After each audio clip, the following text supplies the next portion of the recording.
Bakit nga ba mahal ng mga OFW si PRRD? Lika konting balik tanaw tayo. Naalala nyo pa ba ang pangyayaring ito? May kababayan tayong muntik ng mabitay sa UAE.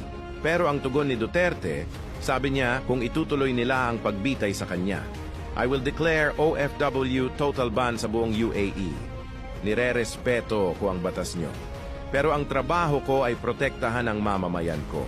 Noon nalila ang tingin ng ibang lahi sa OFW.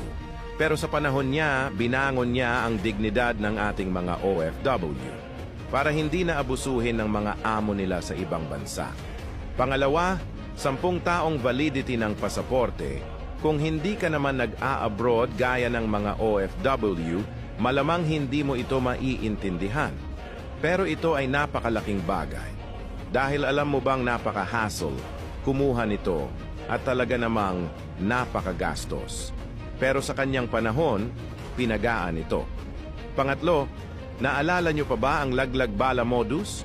May nabalita nga noon na hindi nakalipad papuntang ibang bansa dahil sa letseng mga laglag modus na ito sa NAIA. Binantaan niya ang mga ito na ipapakain sa kanila ang balang itatanim nila.